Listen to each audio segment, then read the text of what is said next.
Ya, Bu Juhai. Silakan. Silakan Bu Tiar. Oh, langsung ya Pak. Bentar ya Pak. Sabar ya. Oke.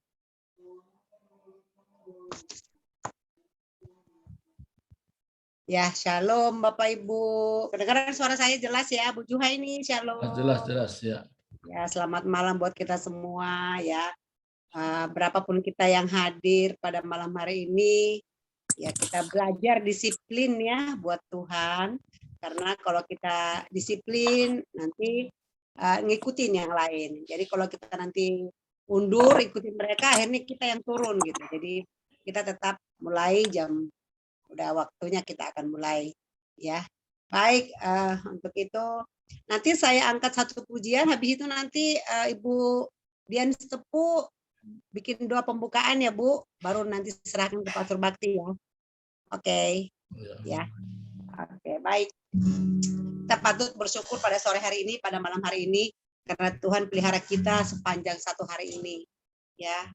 Jadi apapun yang kita lakukan, yang sudah kita kerjakan pada hari ini, biarlah semuanya itu boleh menjadi berkat atau pelajaran mungkin ya. Ada yang tidak berhasil, itu jadi pelajaran buat kita. Tunggu dulu Bu, ini doanya nanti apa nih ya? Pokok doanya apa yang mau didoakan nanti? Mau katakan kita tetap begitu, kita angkat satu pujian, katakan segala puji syukur hanya bagimu Tuhan. Haleluya Yesus. Doa pembukaan.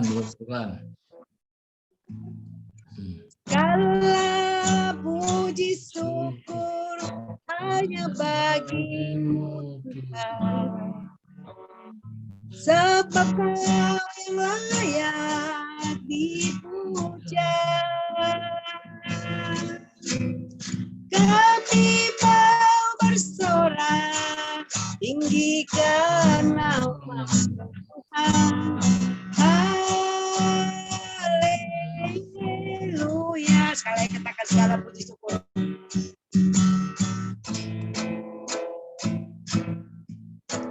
Segala puji syukur hanya bagimu Tuhan, sebab Kau layak dipuja. Kami mau bersorak tinggikan nama Tuhan. Haleluya. Katakan soraklah. Soraklah haleluya.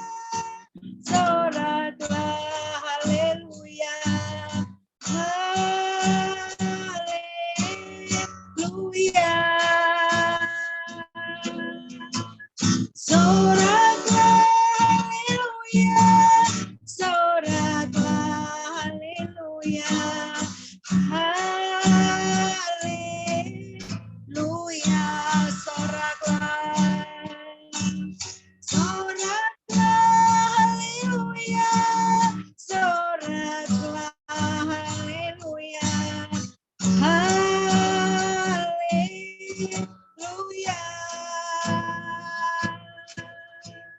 Soraklah haleluya. Soraklah haleluya. Haleluya. Sekali katakan soraklah. Soraklah haleluya. Soraklah haleluya. Haleluya.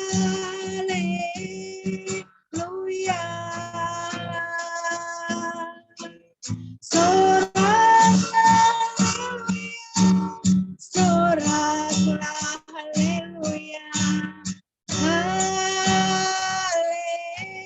Haleluya. Haleluya. Haleluya. Haleluya.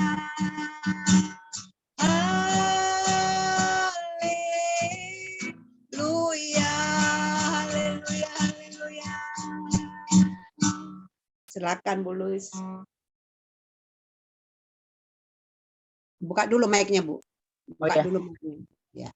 Kita bersatu di dalam doa.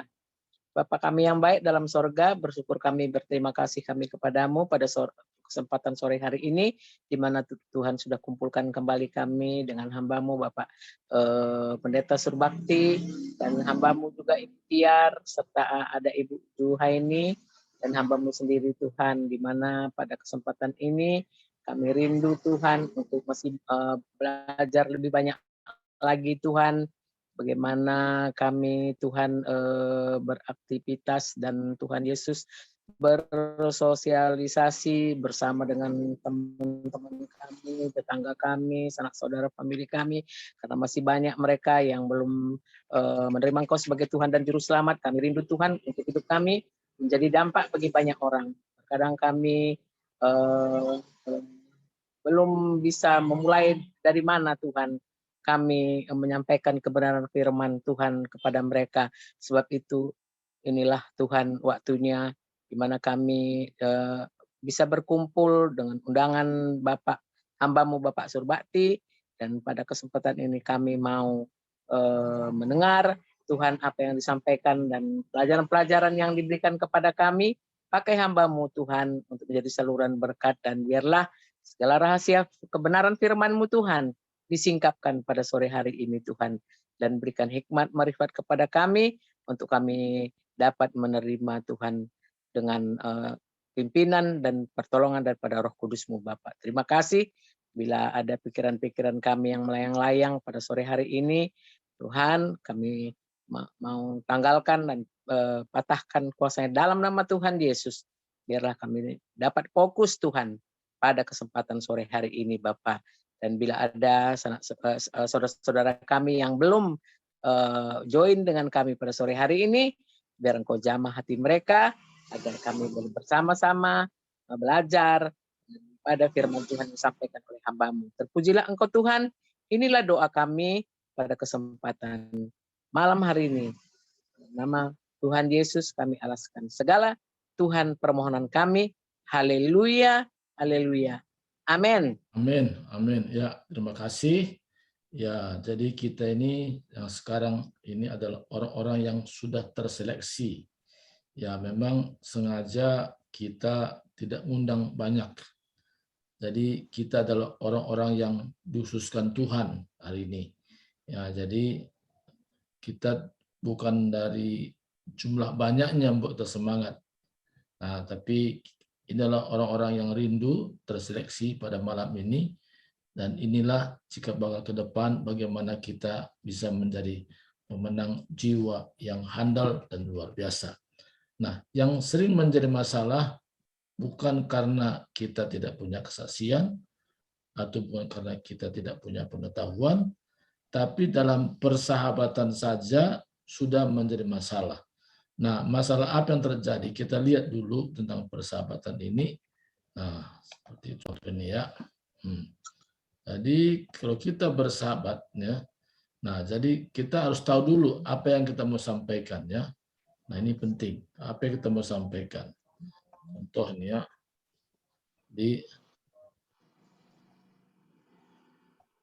Jadi penginjilan itu sebenarnya ada beberapa langkah besar.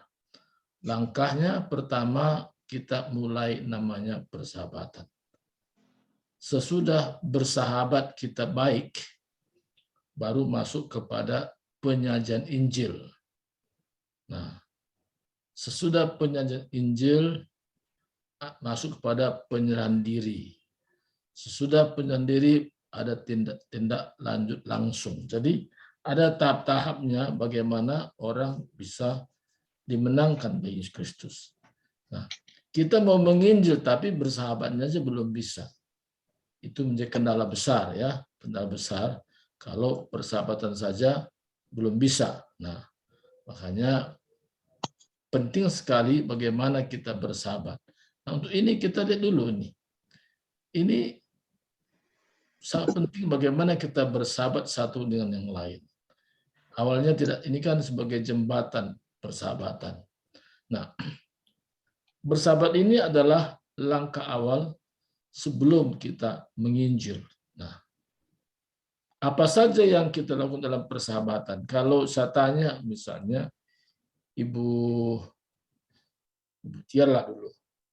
Kalau kita baru ketemu orang, belum kenal, apa saja Ibu Tiar lakukan untuk bersahabat?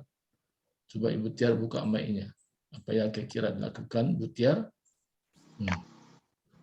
Pasti baru pertama ketemu gitu ya Pak ya? Ya, belum pernah ketemu, tapi baru ketemu. Entah ketemu di bis, entah ketemu di pasar, atau ketemu di mana gitu ya. Ya, ini anggaplah pertemuan pertama sekali. Apa yang Ibu Tiar lakukan? Ya, saya yang pertama senyum dulu. Senyum. Bu, gitu. Jadi saya senyum dulu, terus saya sapa sambil nunduk, Bu, gitu kan. Terus Oke. kalau ya gitu baru saya tanya kalau memang sudah pernah ketemu, saya bilang apa kabar. Tapi kalau baru pertama biasanya ya misalnya kayak mau kemana Bu, gitu kan. Nah, atau dari mana gitu. Ya itulah basa-basi pertama.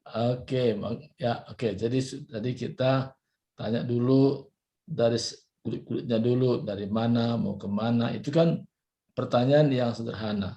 Kalau Ibu Sembiring bisa kira-kira untuk bersahabat. Belum Siapa pernah Pak? ketemu. Saya. Ya, coba kira-kira apa yang kita belum Iya, pernah ketemu sebelumnya. ini Pak, kalau saya kurang lebih seperti itu juga. Umpamanya kalau saya diangkot nih, ada ibu-ibu atau bapak-bapak gitu kan, kadang-kadang kita kan ada 2-3 orang, kadang-kadang penuh gitu.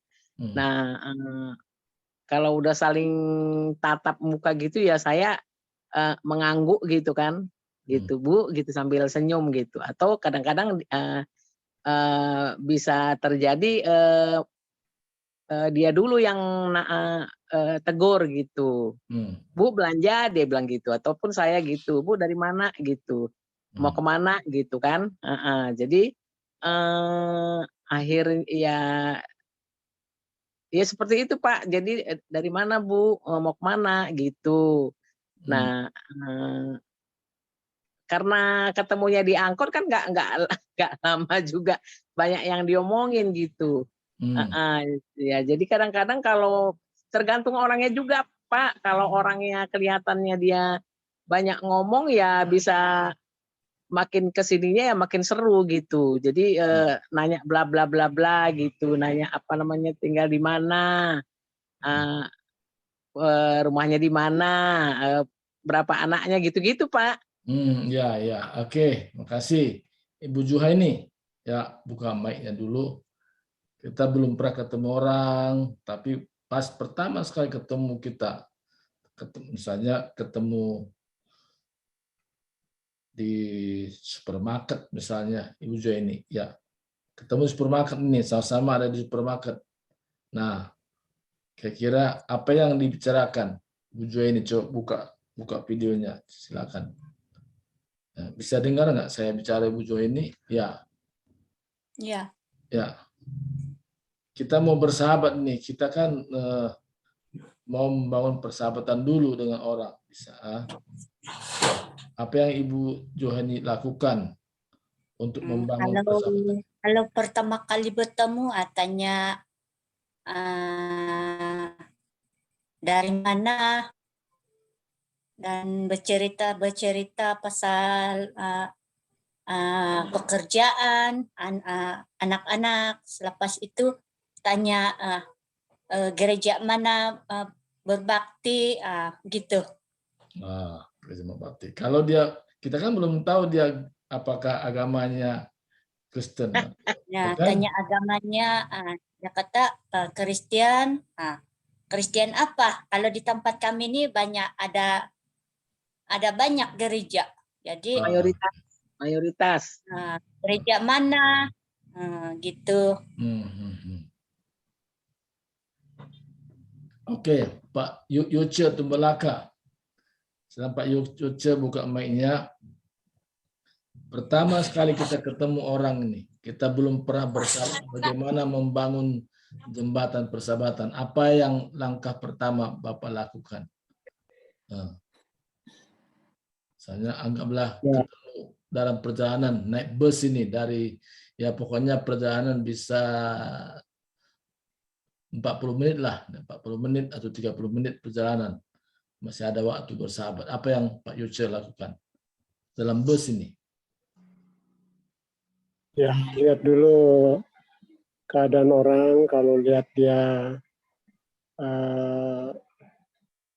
mukanya bersahabat, kita kita Tegur. cari cara dulu untuk bisa menegur, karena takutnya kita udah tegur dia cuek gitu. Jadi kita pantau dulu, kalau waktunya panjang ya baru kita tanya, halo, ini mau kemana, ya tujuannya kemana. Ya kalau itu kira-kira disambut sama dia, ya baru kita lanjutkan percakapan. Nah percakapan itu ya mungkin bisa kita tanya, kalau ya lihat usianya juga ya.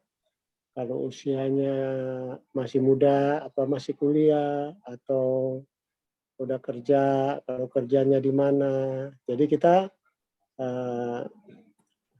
pancing dulu untuk supaya bisa terjadi percakapan. Karena kalau dia nggak respon, ya udah, nah kita kayaknya nggak perlu lanjutkan. Tapi kalau dia ada respon, ya kita bisa lanjutkan. Ya, apalagi kalau masuk pada, buat saya yang penting kita kenalan dulu. Itu dulu. Ya, ya betul. Ya, cuman yang sering permasalahan tuh untuk bisa ada komunikasi. Ini yang kadang-kadang susah. Karena terus terang ada orang mulai dari naik bus sampai turun nggak ada sama siapapun dia bicara. Nggak kenal siapapun. Pokoknya naik udah pura-pura ngantuk gitu. Ya kan? Udah gitu udah mau nyampe turun dia nggak ada dia kenal satupun, nggak ada dia komunikasi dengan siapapun. Nah ini umumnya ya kan? Ya kan? Ada gitu kan? Saya kadang-kadang gitu Pak. Nah kalau seperti itu, apakah kita bisa menenangkan jiwa? Nggak bisa. Karena kita sendiri pun udah naik, udah kayak udah ngantuk, nggak mau peduli kiri kanan, udah nanti turun. Tanya tadi ketemu siapa di bus? Ya banyak. Ada ngomong nggak ada ngomong apa-apa. Nah itu, nggak ada bicara apa-apa. Nah bagaimana kita mau menginjil? Karena dalam bersahabat saja sudah ada hambatan, ya kan? Hambatan ini ya nggak pernah kita bisa menenangkan jiwa gitu. Nah makanya perlu bersahabat dengan baik. Nah jadi saya contohin dulu ya. Saya bagaimana saya bersahabat dengan orang di bus. Nah, di bus, misalnya kan di Jakarta namanya ada busway ya. Nah begitu naik bus, nah ada bangku kosong sebelah saya. Silakan Pak, sebelah saya ada kosong. Pertama. Oh terima kasih, udah ada komunikasi kan? Nah, terus apa lagi komunikasi? Mau kemana Pak? Nah, pas belum lama sedikit itu kan kalau dari Depok kan ada di atas diminta uang tiketnya, bukan apa kan? Karena terus saya bilang sama kondekturnya ini 2 orang sama sebelah saya bayarin. Nah, ketika saya bayarin, jadi enak dia bersahabat. Bapak mau kemana? Dia ramah sama saya. Kenapa? Dia merasa saya sudah ya sedikitlah penolong dia kan. Nah begitu caranya bersahabat. Nah makanya untuk persahabatan ini perlu pengorbanan memang. Nah ini mau nggak kita berkorban, ya kan? Dengan ongkos saja, ongkos. Nah kalau saya di warteg, kadang-kadang ngopi-ngopi situ udah Pak ini sama sebelah saya. Nah, akhirnya ketika saya bayar kopinya, dia udah ramah sama saya kan. Nah, kalau buat ibu-ibu berat itu Pak. Contoh ibu-ibu juga bisa. Kalkulatornya jelimet. Ya banyak cara lah, Pak, cara atau gitu ya. Saya kadang-kadang kalau di bis Pak, kalau kosong ini ada laki-laki malah saya nggak suka gitu loh Pak. Ya. Iya. gitu. Saya Jadi- lihat lagi tampangnya gitu. Jangan-jangan ini rampok, copet apa Nah, gitu. ya, Iseng ya gitu saya, Pak. Jadi Jadi malah saya jadi kadang-kadang memang ya belum bersahabat kita sudah penuh curiga sama orang. Nah, ya jadi nggak bisa Injil sampaikan karena kita sendiri sudah curiga sama dia. Jangan-jangan ini begini begitu, udah ada prasangka buruk terhadap orang itu. Ya nggak bisa. iya. Kita mau menginjil, kita sudah berprasangka buruk terhadap dia. Ya kan? Nah, penginjilan ini memang kita harus memulai. Contoh begini, ya kan? Ini halo, ya kan? Nah, minimal ramah lah. Pertama, sikap kita ramah. Nah, kalau selama ini kita suka diam, sekarang berubahlah. Jangan jadi kalau nggak orang tegur kita diam, gitu kan? Nah, jangan bilang siapa lu, siapa saya, nggak begitu kan? Ya kan? Siapa lu sama saya? Jadi kita mulai ramah. Jadi keramah tamahan itu langkah pertama kita bisa bersahabat. Jadi biasakan ya kehidupan yang berubah dari sebelumnya. Kalau dulunya kita jadi orang cuek, sekarang menjadi orang yang ramah. Ya terutama tadi seperti bilang Bu Spino tadi, kita lihat ya kalau bisa usahakan sejenis lah, wanita dengan wanita, ya kan. Nah ramah dulu. Jadi ketika kita ramah, orang itu pun ramah. Kadang-kadang ya kita senyum aja, orang itu otomatis senyum ke kita karena terpancar senyuman kita kepada orang itu. Iya, sehingga dia ingin tahu, kok ibu ini kok katanya senyum, berarti masalahnya tidak ada. Padahal semua punya masalah kan. Tapi perasaan, waduh, ini saya mungkin ini bisa cerita sama ibu ini masalah saya. Nah gitu. Jadi ramah itu satu hal penting. Ya kita sapa, hello dan sebagainya. Nah apalagi dalam bersahabat ini. Nah misalnya tadi kan kedua ya bersikap ramah dan terbuka. Nah bagaimana terbuka? Kita bisa diri. Oh saya Ibu Tiar, saya tinggal ini. Gitu. Jadi jangan tanya dulu dia. Kita dulu artinya berbicara. Kalau kita nanya dia langsung, siapa ini kok nanya saya, alamat saya, tinggal di mana? Itu dia bisa curiga sama kita. Kita udah nanya dia, kita belum kenalkan diri kan? Nah kita dulu, saya Ibu Tiar, saya tinggal di sini ini. Nah bila perlu kita kasih tahu alamat kita. Ibu tinggal di mana Bu? Nah ketika kita sudah kasih tahu alamat kita, dia pun juga mau memberitahu. Gitu. Tapi kita nggak memberitahu alamat kita di mana, kita kayak seorang polisi yang nanya kan, waduh, bilang waduh. Jadi dia langsung bilang, urusan apa nanya sama saya kan gitu, nggak enak lagi kan. Kok nanya banyak, nanya alamat, nanya ini, nanya itu lagi. Nah jadi bukan lagi persahabatan, jadi nggak enak. Jadi pertama kita sendiri menceritakan siapa kita, tinggal di mana, seperti itu ya. Nah, sesudah kita berkomunikasi dan kita bicara tentang kehidupan sehari-hari, misalnya kan. Nah, bahkan bila perlu kita bisa menceritakan bahwa nomor HP kita ini, kita kasih tahu nomor HP Ibu berapa, coba miss call ke sini, gitu kan. Kita suruh miss call kan. Nomor saya ini Bu, coba miss call ke sini. Masuk nggak Bu? Nah, kalau dia miss call kan udah otomatis ketahuan nomor HP-nya kan. Nah, karena kadang-kadang kita nggak sempat bicara panjang karena tujuan sudah mau nyampe. Nah, tapi kita sudah ada tukar nomor handphone gitu kan. Nah, dengan demikian kita tanya lagi. Wah, saya tadi jam berapa pulangnya Bu? Nah, gitu kan tadi misalnya kita komunikasi lagi. Nah, jadi dengan ada komunikasi ini, kita sudah mencatat namanya dan kita mendoakan dia. Nah, sudahkah kita melakukan hal ini, mencatat nama orang itu dan mendoakannya? Dan ini salah satu daftar doa kita, mendoakan dia. Besok tanya lagi, hubungan lagi, atau kapan entah seminggu 2 kali kita tanya, gimana kabar Bu, gimana kesehatan, kalau ada cucu, bagaimana cucunya, kan banyak lah ya, banyak yang kita bisa ungkapkan dengan bertanya seperti itu.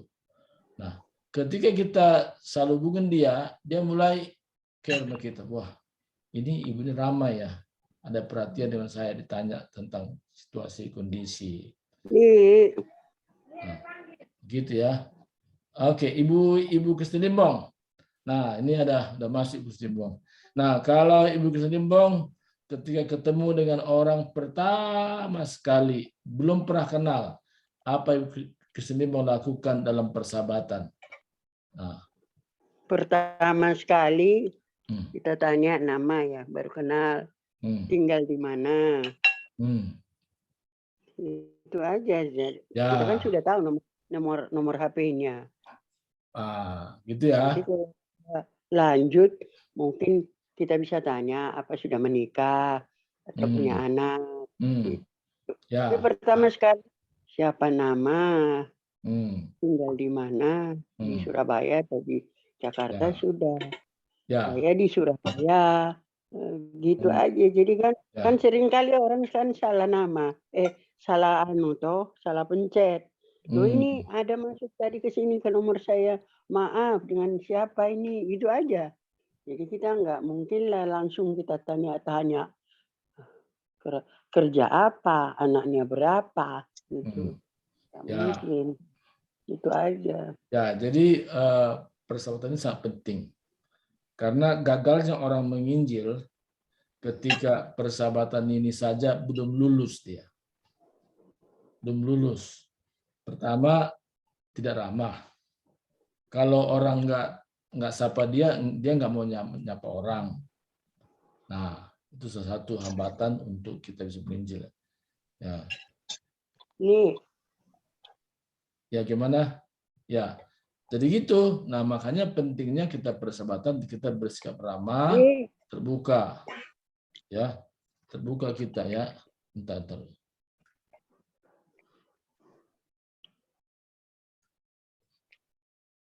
Ya, jadi kita terbuka.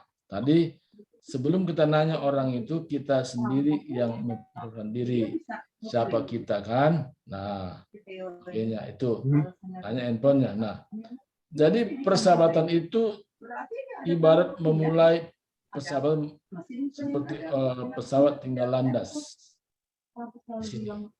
Bagaimana pesawat yang tinggal landas, seperti itulah gambaran tentang persahabatan. Kenapa digambarkan ini? Karena penuh kehati-hatian. Nah, kalau pesawat mau terbang, apa perempuan lakukan? Semua tegakkan kursi. Ya, saya kira kita sudah biasa naik pesawat, pasang sabuk pengaman. Ya kan? Jadi begitu naik, wah, sampai kepada ketinggian tertentu baru ada berita. Sekarang kita sudah bisa lepas pengaman, bagi saudara yang mau ke toilet silakan ke toilet dan sebagainya. Ada juga majalah-majalah sudah saya buka.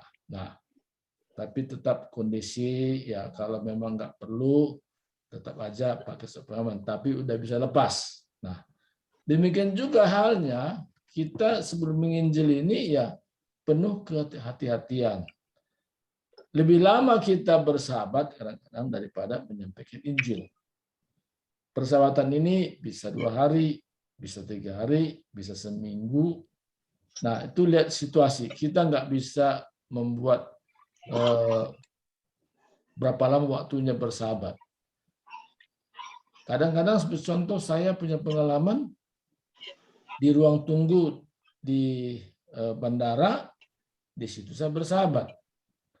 Sudah bersahabat, lanjut lagi dengan hari berikutnya lagi, telepon lagi, gimana kabar, bagaimana pekerjaannya dan sebagainya, tanya panjang lebar. Nah, itu persahabatan. Nah, kalau kita berkunjung ke rumah orang, kita lihat ya, kita amati rumah orang.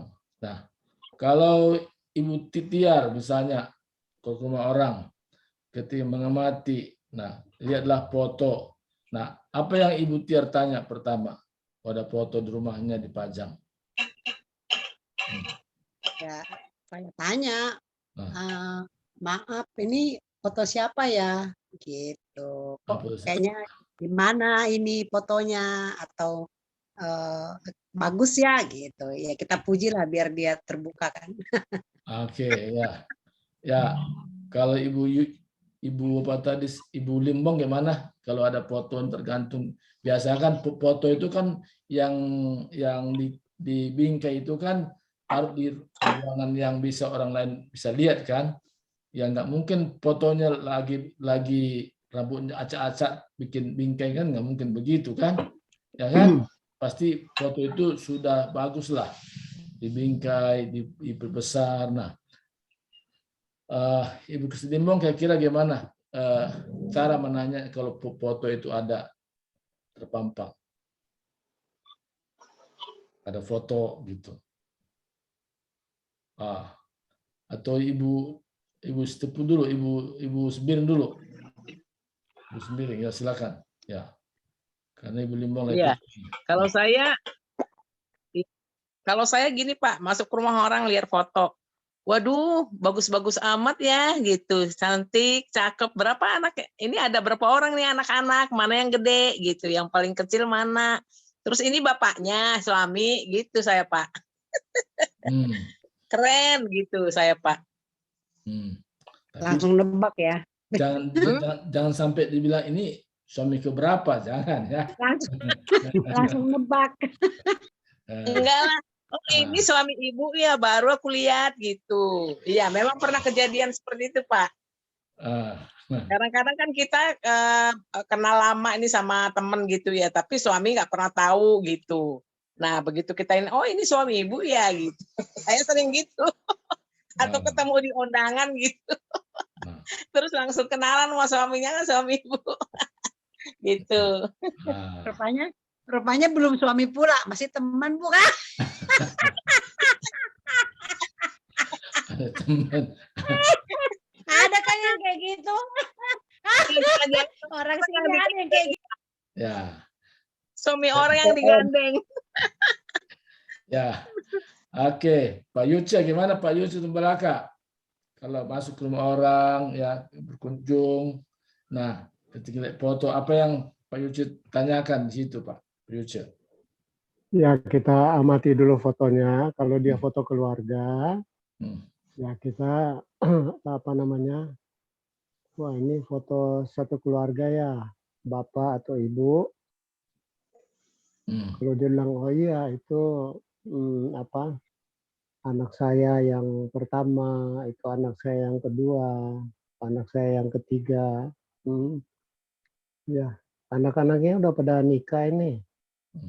Ya, dia bilang udah, ya kita dari pembukaan itu, ya ini nanti kita lanjutkan apa kira-kira yang kita mau ini. Jadi yang penting itu apa namanya, foto itu paling tidak sudah memberikan kita identitas untuk kita bisa memulai. Tapi kalau dia foto sendiri-sendiri, ya tentu lain lagi. Oke, bagus ya. Jadi setiap kita mengamati di rumah seseorang, jangan pertanyaan kita dengan jawaban ya ada atau tidak. Tapi buatlah pertanyaan yang dia memberikan penjelasan. Nah, jangan ini foto keluarga ya, ya kan gitu pendek kan. Nah, jangan pertanyaan kita seperti itu. Udah lihat foto keluarga, ini foto keluarga ya, kan gitu kan? Jangan. Atau seperti orang ke pasar, ketemu lagi di pasar kan, ke pasar ya, kan? Memangnya, ya kan? Jangan begitu saya. Nah, jadi kita itu tetap ke pasar. Kurang bahan ya Pak. Enggak, maksudnya kalau kita lihat dulu, kalau dia itu foto keluarga,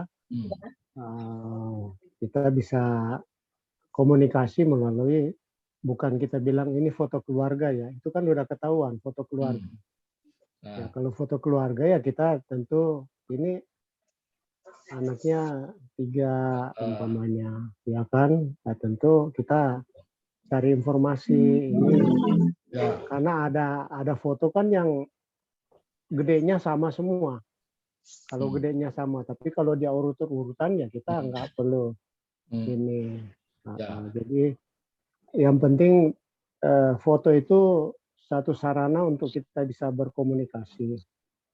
Jadi semua ini kan kita maksudnya untuk bisa berkomunikasi, untuk bisa mengenal lebih dekat lagi tentang keluarganya.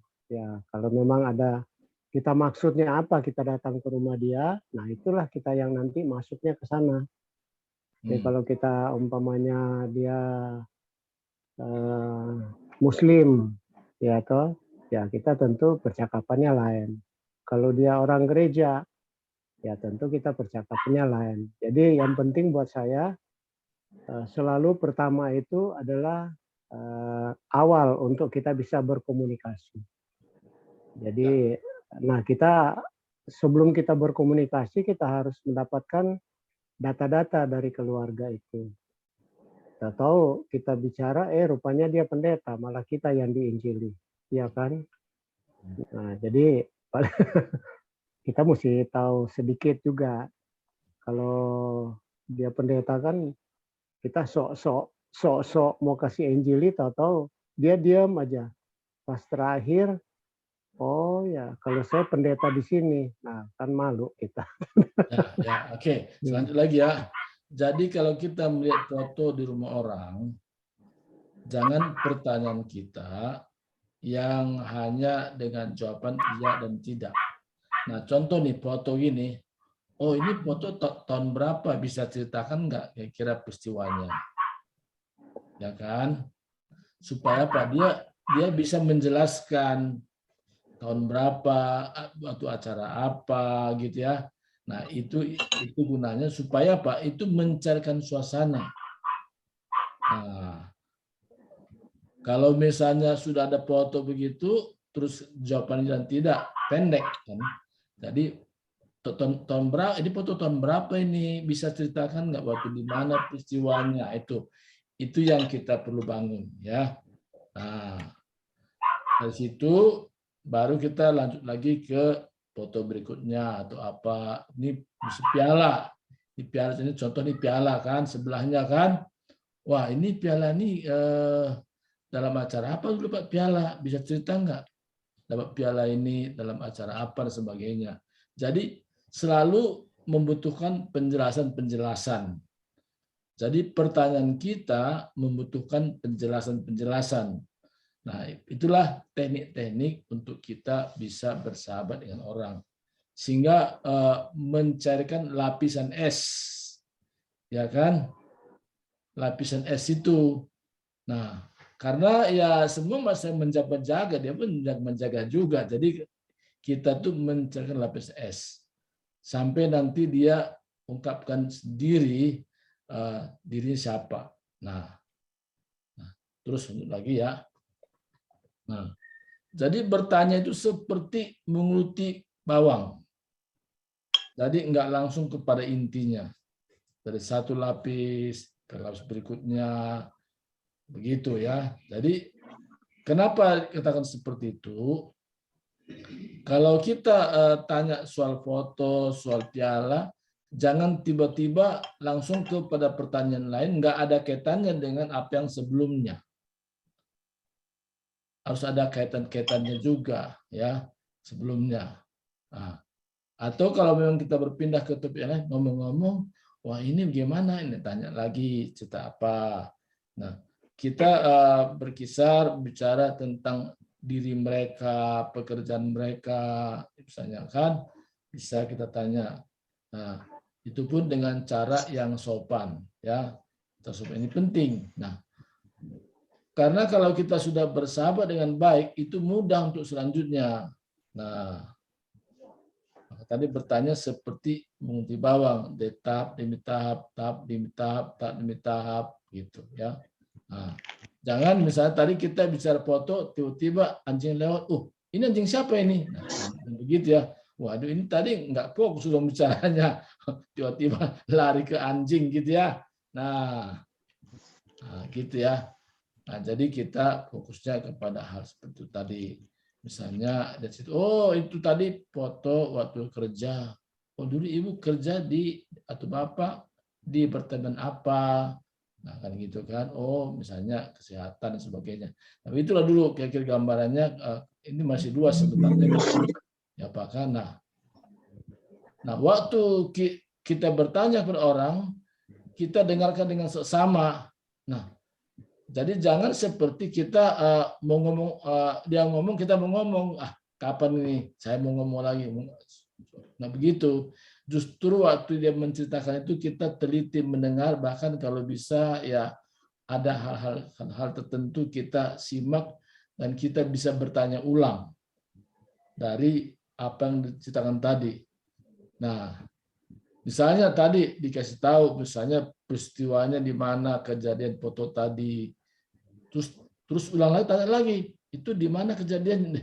Tadi saya sudah jelasin, kok sekarang nanya lagi hal yang sama, kan begitu. Nah, jadi minimal kita ada bentuk catatan kecil apa kira-kira yang artinya persiapan, sehingga kita punya pertanyaan tidak berulang-ulang gitu, nggak ulang-ulang. Nah, itu pentingnya. Kita sama, kita harus fokus.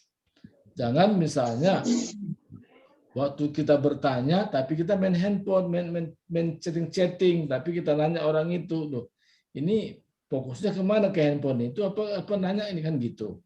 Nah, jadi waktu kita bertanya itu, ya segala yang kita pegang itu ya kita taruh di tas di mana, sehingga kita fokus bertanya. Nah, jadi jangan ada kegiatan yang lain yang kita lakukan. Nah, begitu. Nah, itu pentingnya.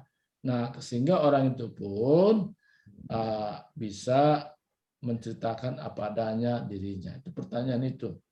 Nah, saya belajar dalam hal ini, belajar dalam persahabatan ini cukup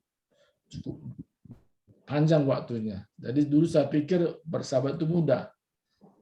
Memang mudah kalau memang kita lakukan dengan tahap demi tahap. Nah, bagi saya sekarang bersahabat mudah karena apa? Saya ikuti semua tahap-tahap itu. Tidak langsung kepada inti. Misalnya contoh nih, kita baru kenal, tahu namanya, terus kita tanya tentang umurnya, tiba-tiba nanya umurnya berapa, loh. Biasanya wanita kalau tanya umurnya dia nggak suka loh, ya nggak semua wanita suka umur tanya, karena nggak ada kaitannya dari hal tadi. Nah, gitu. Jadi kita pelan-pelan tahap. Jadi ada secara privasi yang kita memang belum tanya lebar. Nah, misalnya ada wanita yang memang dari segi umur ya kita lihat pasti udah punya anak berapa. Nah, padahal dia belum nikah. Terus bilang anaknya berapa, Bu? Loh, gimana? Saya aja belum nikah. Pertanyaan kan begitu. Nah, jadi kita harus teliti betul. Kalau kita belum tahu statusnya apakah sudah nikah atau belum, maka sekarang ini kadang-kadang ada yang nampaknya masih gadis, nampaknya dari luar, tapi sudah punya 2, ya kan? Nah, tapi dia bisa ngurus badan, ya langsing, ya kan? Kayak seperti belum menikah. Ada yang dari wajahnya kita lihat, wah ini sudah menikah ini, atau belum, ya kan? Terlambat jodohnya, kan gitu kan? Nah, ada begitu. Nah, ini yang kita perlu belajar. Jangan sampai kita salah bertanya. Berdoa aja begitu. Seorang hamba Tuhan kadang-kadang mendoakan orang. Berdoa pada seorang ibu, mungkin ibu lah, namanya wanita kan ada ibu-ibu. Berdoa buat anaknya, padahal anaknya belum ada. Waduh. Nah, begitu. Maka kita harus hati-hati dulu. Tahu persis dulu. Nah, seperti itu. Nah, jadi sampai sini ada pertanyaan kira-kira? Nah, saya berikan dulu pertanyaan buat teman-teman ya. Nah, jadi supaya jangan Ada yang kurang jelas? Mungkin dari Pak Yoce atau Ibu Sembiring. Saya bukan bertanya, Pak. Ini pengalaman. Jadi waktu saya di Lembang, ini sampai sekarang istri saya pun ikut tertawa karena kita berdua yang ini ibu kelihatannya udah umur. Jadi kita kira cucu, kita enggak ngomong dulu kenalan. Aduh, cucunya cantik amat ya. Ini bukan cucu saya, Pak. Ini anak saya. Jadi apa ini? Ya itulah. Kalau kita memang langsung lihat pada kenyataan yang ada dan kita belum kita kenalan dulu, itu bisa bahaya. Ya. Jadi akhirnya saya sama istri saya lihat orangnya memang udah umur ya. Jadi kita pikir ya seumur-umur kita pikir itu cucunya atau anaknya. Ya ini pengalaman aja, bagaimana kita memang harus perlu berkomunikasi dulu, membuka komunikasi. Jadi itu aja. Jangan sampai kita salah menafsirkan. Ya itu. Ya, ada lagi begini Pak Yoce. Dia kira ini perempuan ini anak yang tertua, tapi istrinya. Nah, saya juga. Ini anak tertua ya Pak ya katanya. Enggak, ini istri saya kata Pak. Bingung lagi kan. Nah, jadi maka harus jelas dulu. Ya, jangan dulu kita mau nebak-nebak, ya kan. Nah, biarkan dulu lah. Biar dia terbuka. Jangan kita nebak-nebak sesuatu yang enggak pasti. Ya kan. Nah, ini. Siapa Ibu Tiar pertanyaan Ibu Tiar atau siapa? Nanti baru lanjut lagi. Silakan Ibu Tiar. Ada mungkin yang perlu tanyakan lagi? Saya pikir cukup Pak, dilanjut aja dulu. Oke, Ibu Zuhaini. Ya. Ada Ibu Joni pertanyaannya? Atau Ibu Limbong? Silakan Ibu Limbong. Saya pikir begini Pak. Di awal pada pembicaraan kita, perkenalan kita, kita sudah melihat bagaimana responnya. Kalau responnya lebih ramah, oh begini dia banyak bercerita, alur ceritanya itu kita ikuti, oh begitu. Nah, lalu begini, alur ceritanya itu kita tanya lagi, jadi bisa nyambung Pak. Jadi tidak kontradiksi gitu loh. Jadi kadang-kadang kan, wah ibu ini kok tanya mendalam, jangan gitu. Tapi alur ceritanya kita ikuti, lalu kita tanya gitu. Dan ibu tinggal dengan siapa di sini antara lain gitu. Oh begini. Nah kita lihat dulu orangnya ramah enggak. Ada yang memang nggak mau privasinya sampai mendalam. Nah kalau itu ya pertama-pertama is okay ya, terima kasih ya, kita bilang begitu.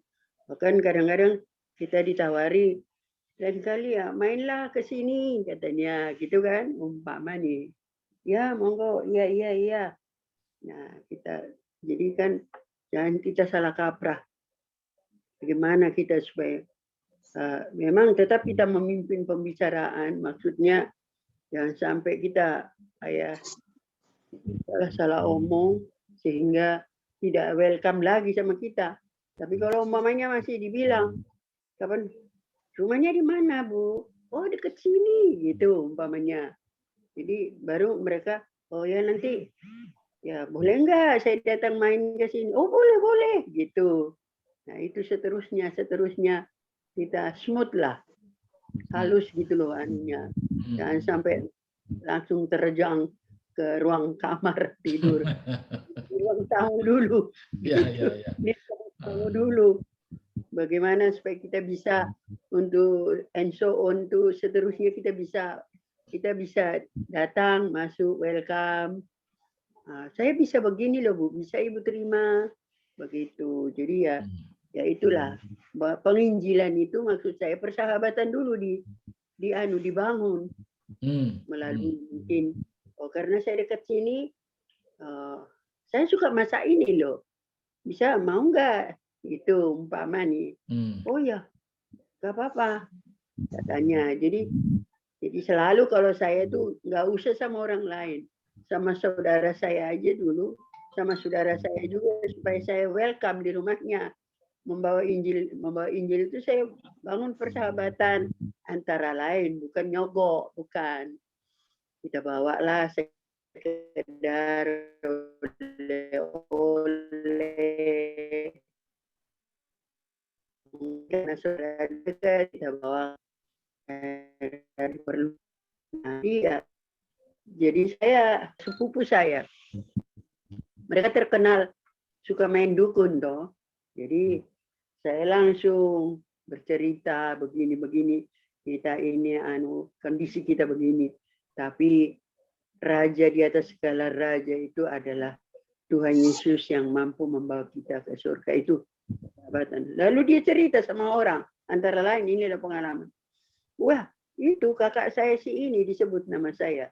Sudah lost kontak kita puluhan tahun, tapi dia bawalah barang-barang ke sini, nginap di sini. Terus tapi dipikul lagi Tuhan Yesus itu, katanya gitu kan. Wah ini ya, memang saya suruh orang itu ke rumahnya. Maksud saya kayak apa responnya? Saya membawa Injil itu loh. Ya Ibu dulu alur Selimbong. Ya, terima kasih Ibu Selimbong ya. Berarti kalau buat Ibu Selimbong soal persahabatan sudah nggak ada masalah ya, sudah tahulah tekniknya. Terima kasih juga ya. Tapi sebagian orang itu sulit bersahabat, sulit sekali. Nah, maka sebenarnya tadi begitu naik bus saja sampai turun dia nggak ada yang kenal, nggak ada satu orang pun nggak dikenal. Kenapa duduk langsung atur posisi, pura-pura ngantuk mau tidur, menyampai baru turun. Nah, jadi kalau kita seperti itu, kita nggak bisa menjadi pemenang jiwa yang handal.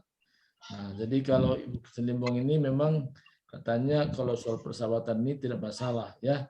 Nah, tapi sebagian orang ini masalah besar. Dia rindu menginjil, tapi bersahabat aja sulit. Nah ini, jadi nggak pernah menangkan jiwa bagi Yesus Kristus. Nah, jadi memang tadi kalau kita ketemu dengan seiman sih mudah, ya kan? Mudah langsung klop lah kayaknya, apalagi masih sama-sama karismatik ya, waduh langsung nyambung lah. Nah, tapi kadang-kadang kita ketemu kan bukan seiman, beda lagi. Ya. Nah, kalau beda iman misalnya, nah apa yang kita tanyakan misalnya untuk sampai kita mengetahui bahwa betul dia punya agama apa gitu. Kalau Ibu Tiar gimana nanya? Ya, nanya tentang agama tadi Pak. Kalau saya gini, saya biasanya dari cara dia bicara saya bisa tahu dia, saya bisa nangkap dia Islam apa tidak gitu kan. Nah, jadi kalau dia ya kalau orang sini kan mudah ya. Nah, kalau saya kan selalu bicara, saya tidak pernah saya itu selalu puji Tuhan, itu saya keluarin, biarin mau dia orang apa kayak, pokoknya kalau saya bicara ini Bu gini bisa dia tanyakan, apa kabar Bu keluarganya contohnya. Kan pertama saya tanya dia, misalnya, habis itu dia tanya saya bilang puji Tuhan, saya bilang ya semua sehat-sehat. Kalau Ibu bagaimana kabarnya? Nah, kalau dibilang alhamdulillah kan berarti langsung tahu kita. Oh iya berarti ini kawan ini gitu. Jadi kalau tapi saya mulai dulu. Saya selalu bilang, nah kalau dia terganggu ya terserah dia. Tapi kan saya bilang puji Tuhan itu selalu. Saya nggak takut bilang itu. Dan kemudian tapi langsung gini dia. Kalau ada yang respon, yang mengerti, yang tidak fanatik dia langsung gini. Oh Ibu orang Kristennya, katanya gereja di mana? Gitu kan. Nah baru saya jelasin bla bla bla gitu. Seperti itu Pak. Tapi kalau saya udah tahu dia Muslim seperti itu. Tapi ada juga yang tidak. Kalau ketemu sama orang Hindu beda. Kalau itu dia datar, dia nasional. Nah kalau udah cerita begitu, nanti kalau saya cerita panjang, saya bilang syukur. Dia tahu, oh iya ini berarti ini Kristen. Paling dia nanya, Ibu pendeta. Nah sering begitu, Ibu pendeta. Saya bilang bukan, saya anak Tuhan. Saya bilang gitu kan. Oh iya, maaf saya Hindu katanya. Jadi ibu tahu Hindu kan dari Bali? Ya tahu.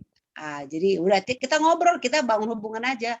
Kadang-kadang ya gitu tadi saya tanyakan apa yang menonjol kalau di agama ibu gitu. Kalau panjang saya suka ngobrol seperti itu gitu. Tapi saya pernah punya pengalaman seperti ini Pak. Tadi masalah pertanyaan. Jadi gini. Memang kalau menginjil ini satu memang kita harus pulih gitu. Kita harus sembuh. Kalau kita nggak sembuh, kita pasti nggak bisa menginjil. Nah, jadi suatu saat saya masuk di pemuritan konseling. Nah, kemudian saya sebagai di situ mentor, masuklah dipindahin di tengah jalan ke grup saya, salah seorang dari grup lain karena mentornya nggak ada. Nah, kemudian begitu dia masuk, saya nggak tahu latar belakangnya kan. Ini sudah di tengah jalan. Nah, kemudian rupanya dia punya masalah besar gitu kan. Jadi pas kita tanya temennya di grup itu kan ini Zoom.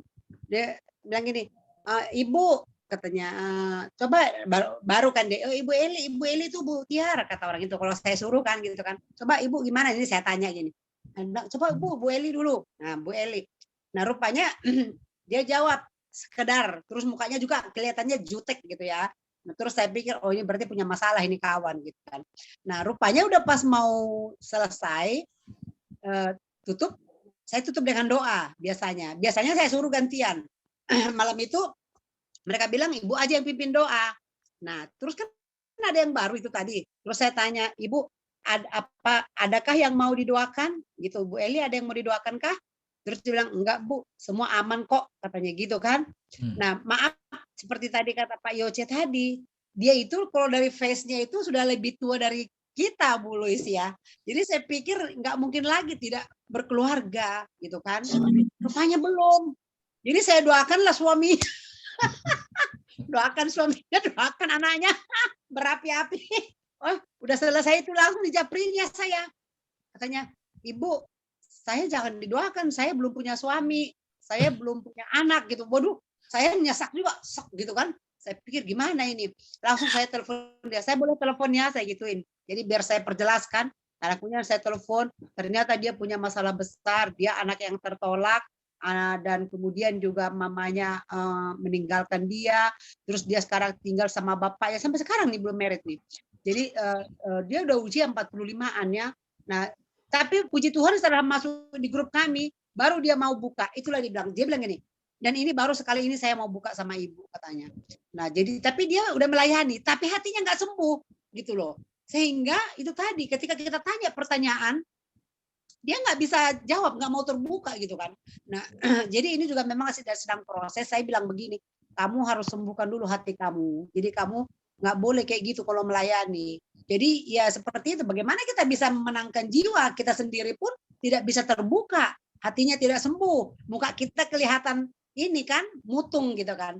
Nah, jadi seperti itu pengalaman saya. Jadi memang benar tuh kata Pak Yusadi, kita harus bisa tahu orang itu, kita jiwai dari jawaban dia, dari cara dia berbicara, itu memang satu paket. Seperti itu. Makasih Bapak Ibu.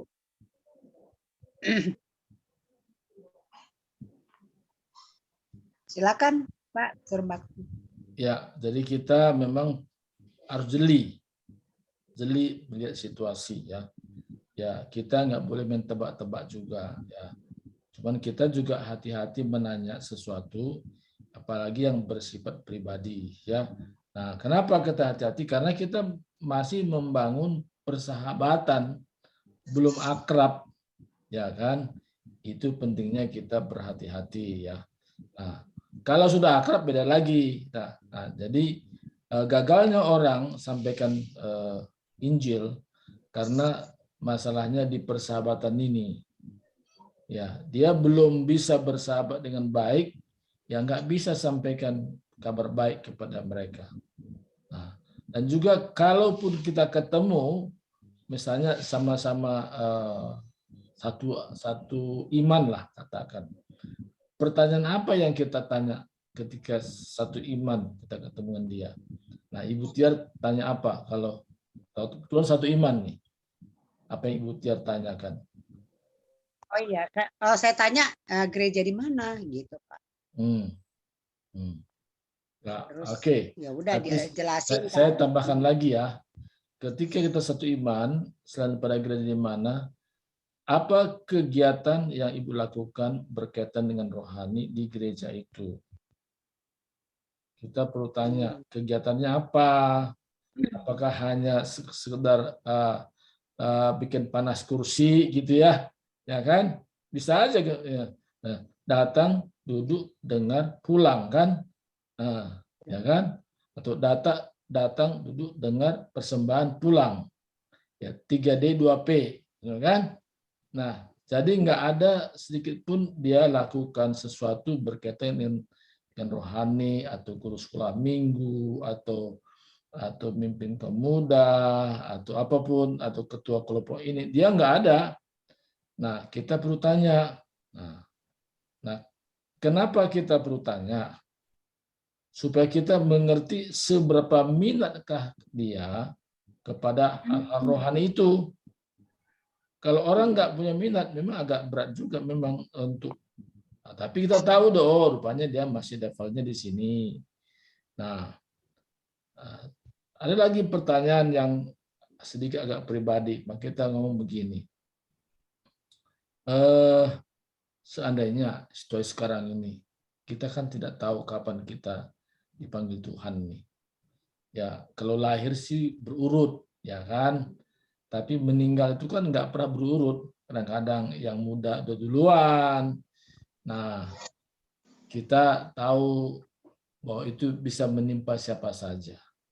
Nah, dalam kondisi sekarang ini, kalau orang tanya, seandainya Anda meninggal dunia hari ini, ya, apakah Anda yakin pasti masuk surga? Nah, kalau Anda menjawab, apa jawaban Anda?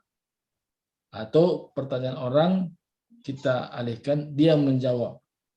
Atau begini, saya pernah tanya orang, begini, seandainya Anda meninggal dunia hari ini, apakah Anda yakin pasti masuk surga? Kalau Anda menjawab, bagaimana Anda jawabannya?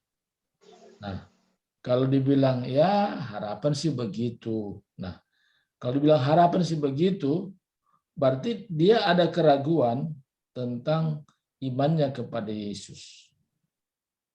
Dia ragu. Tapi harapannya sih begitu. Nah, dari situ kita tahu. Nah, pertanyaan ini kepada siapa saja berlaku.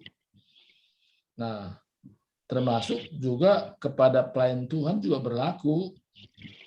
Karena ada orang sudah pelayan Tuhan, tapi dia juga masih bentuk harapan. Nah, ini. Ini yang sangat penting. Nah, jadi kita nggak langsung kucuk-kucuk sampaikan Injil, nggak begitu. Kita harus tahu dulu, kita diagnosa dulu. Ya, seandainya seorang dokter, misalnya kita temui, dia buka klinik, begitu kita masuk tanpa dialog, tanpa diagnosa, tanpa tanya apa-apa, bagaimana perasaan kita, langsung dibilang tengkurap, disiapkan langsung. Itu obat diinjeksi, ya kan? Langsung kita bilang ini dokter apa nih, tanya aja enggak, langsung siapkan obat. Berarti dia nggak tahu dong apa obatnya untuk saya ini, penyakitnya nggak ditanya, bagaimana perasaannya. Demikian juga halnya kita baikkan dokter rohani lah katakan, bisa mendiagnosa kondisi rohani orang. Ya. Jadi jangan kita patokan karena dia sudah melayani, berarti imannya sudah hebat. Jadi orang melayani itu nggak jadi ukuran bahwa dia kondisi imannya sudah hebat. Karena ada karena melayani, karena ditugaskan, kan? Dijadwalkan dia ya melayani. Tapi imannya sendiri, dia masih ragu tentang keselamatannya. Nah, ini yang perlu kita layani. Perlu kita bimbing sampai dia memahami betul bahwa keselamatan itu yaitu oleh karena percaya kepada Yesus, bukan 50%, tapi 100% dia percaya betul-betul tentang Yesus. Nah, ini yang penting.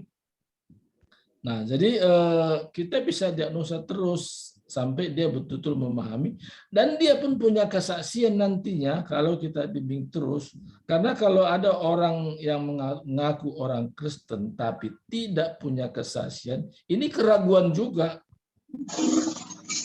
Teragu, karena apa? Kamu adalah saksiku, kata Yesus. Ya, kita nggak punya kesaksian apapun, nggak ada perubahan apapun, nggak ada satu nilai apapun kita bisa ceritakan apa yang Tuhan buat dalam diri kita. Ini pun juga satu keraguan gitu. Nah, jadi kita bisa mendeteksi dari berbagai hal, ya. Karena ada orang namanya Kristen pengetahuan, ya. Dari mana dia tahu? Karena baca Alkitab, dihafal. Banyak ayat dia tahu. Dan bahkan dia bilang, saya sudah menguasai firman. Nggak usah ajarin saya. Saya sudah menguasai firman. Orang yang sudah menguasai firman tidak pernah rendah hati. Karena merasa sudah hebat. Tapi orang yang dikuasai firman, dari firman yang menguasai dirinya, dia rendah hati. Jadi kita bisa lihat kenapa diizinkan firman itu menjadi otoritas tertinggi dalam hidupnya. Diizinkan firman itu berkuasa mengubah hidupnya. Sehingga kehidupannya mengalami kehidupan yang baru. Nah, jadi kalau nggak ada pembaharuan, nah ini big question juga gitu ya. Nah, inilah hari ini masih banyak sebenarnya saya mau sampaikan, tapi saya tutup sampai sini dulu. Ya, kalau ada pertanyaan silakan, nanti kita lanjut lagi berikutnya masalah materi persahabatan ini. Ya, ada pertanyaan-pertanyaan sebelum kita tutup, silakan. Nanti kita lanjut lagi materi-materi masih berkisar persahabatan untuk hari berikutnya, dan kita juga belajar praktek lagi apa yang kita sudah dengar hari ini, kita praktekkan juga dalam kehidupan sehari-hari. Ada pertanyaan-pertanyaan dari Ibu Sembiring? Silakan Bu Sembiring, pertanyaan-pertanyaannya yang muncul ketika tadi penjelasan. Silakan. Bu Sembiring dengar saya bicara? Apa Pak ya? Nah.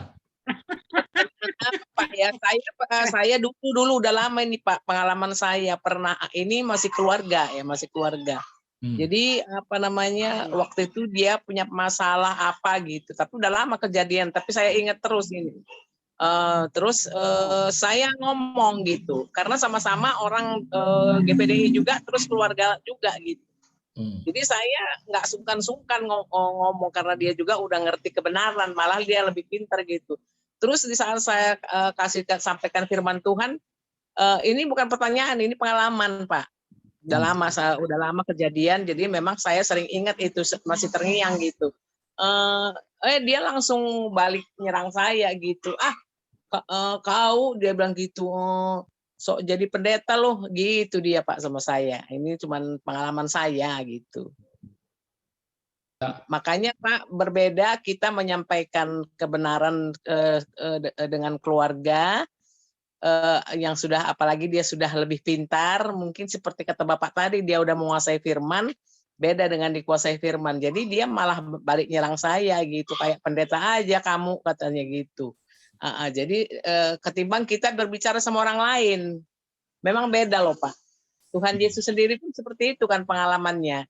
Dia kalau di apa namanya di kampungnya kan, Tuhan Yesus itu kan apa gitu kan, tukang kayu gitu kan. Jadi memang kalau di kalangan keluarga ini Pak, kita harus memang ekstra hati-hati gitu. Harus banyaklah berdoa gitu. Harus kita benar-benar dikuasai firman gitu.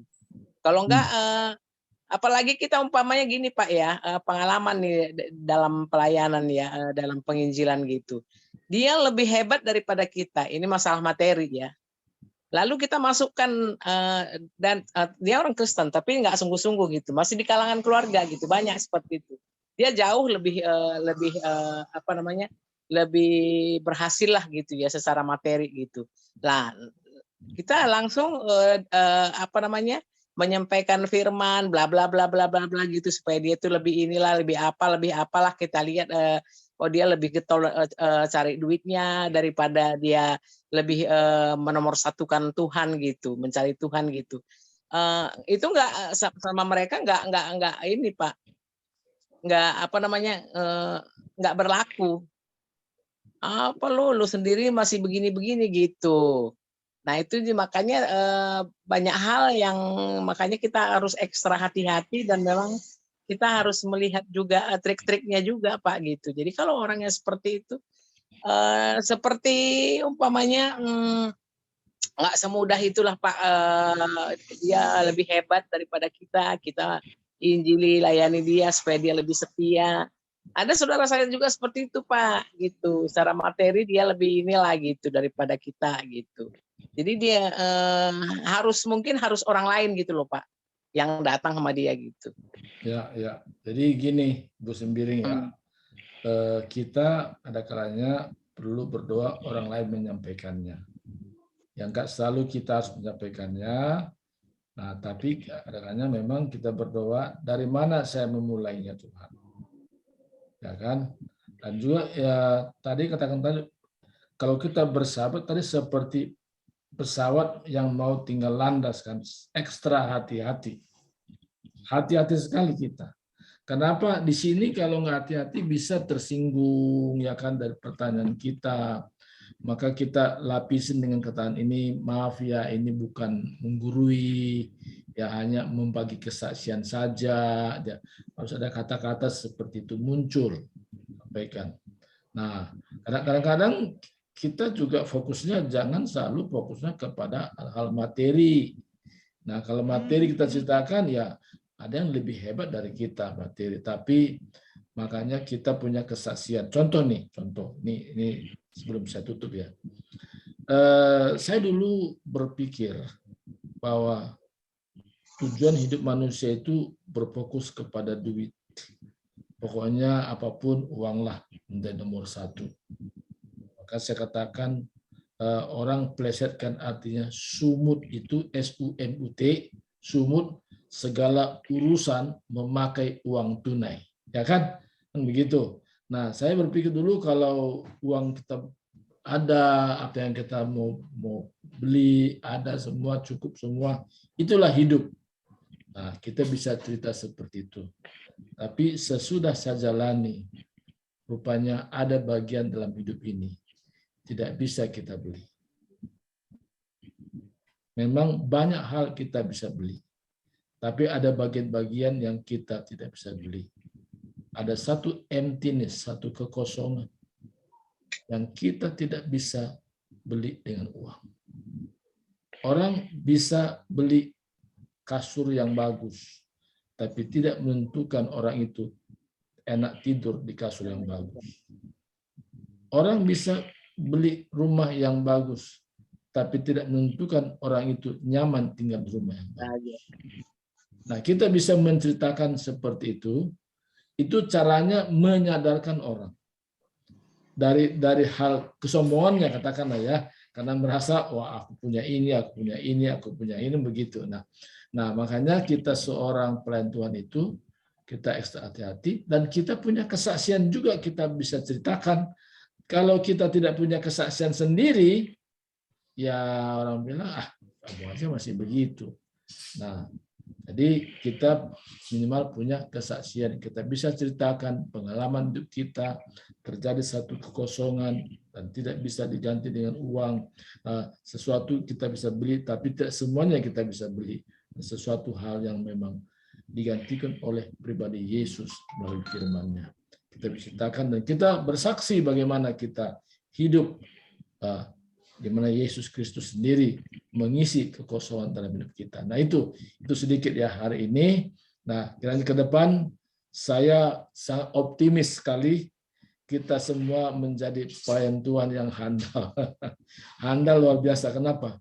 Karena kita memang ekstra hati-hati bersahabat dan kita bersahabat dan kita bisa pelan-pelan sampaikan Injil dan orang diberkati, orang dimenangkan bagi Yesus Kristus. Nah inilah firman Tuhan, pemaparan ya Tapi ada firman Tuhan tersirat ya.